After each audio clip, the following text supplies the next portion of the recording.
এফালে প্ৰকৃতিৰ প্ৰকোপ, আনফালে মানৱ গাফিলতি, ৰাইজৰ অভিযোগ।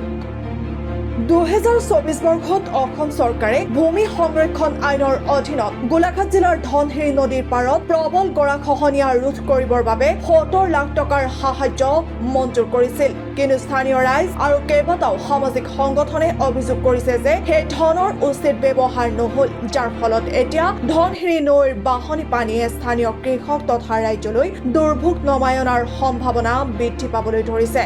70 লাখ টকাৰ হিচাপ আৰু ধনশিৰি পাৰৰ ৰাইজৰ সুৰক্ষা দুয়োটাই এতিয়া ডাঙৰ প্ৰশ্ন হৈ থিয় দিছে। স্থানীয় ৰাইজৰ মতে যদি নদী পাৰৰ প্ৰবালসমূহ শক্তিশালী কৰা হলহেঁতেন তেন্তে জলবিদ্যুৎ প্ৰকল্পৰ পৰা এনেদৰে পানী এৰি দিলেও ইমান ক্ষতি নহলহেঁতেন। এতিয়া প্ৰশ্ন হয় 70 লাখ টকা ক'ত খৰচ হ'ল?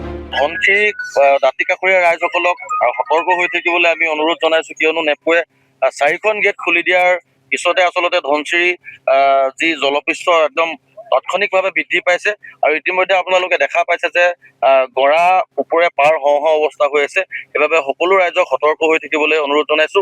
আৰু 2024 চনত এই অঞ্চলটোত আচলতে ছইল কনজাৰ্ভেশ্যন বিভাগটোৰ অধীনত 70 লাখ টকীয়া এটা প্ৰজেক্ট আহিছিলে যে বানপানী ৰোধ কৰিবৰ কাৰণে এটা প্ৰজেক্ট, ইয়াত এটা মথাউৰি বন্ধা হৈছিলে। অতি নিম্ন মানদণ্ডৰ তেখেতলোকে সামগ্ৰী ব্যৱহাৰ কৰি ইয়াতে মথাউৰি নিৰ্মাণ কৰিছিলে।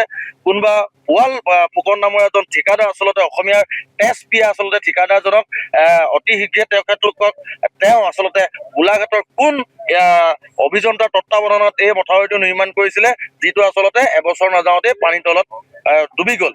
এই বিষয়টো আচলতে আমি অসমীয়া যুৱ মঞ্চই ইয়াৰ নিৰ্মাণ কাৰ্যৰ পৰা আমি তেখেতলোকক আইন আদালতৰ ওচৰত আমি এই কথাখিনি আমি জনাই আহিছিলো। তথাপিতো আজিলৈকে একো তেওঁলোকে সুবিধা কৰি আমাক ভূ বিচাৰ কৰি নিদিলে। অতি সোনকালে আচলতে এই যোনটো মথাউৰি বনাইছিলে এই মথাউৰিটো আচলতে উচিত তদন্ত কৰক, অন্যথা অসমীয়া যুৱ মঞ্চই কিন্তু খুচৰি উলিয়াব কোন জড়িত হৈছে।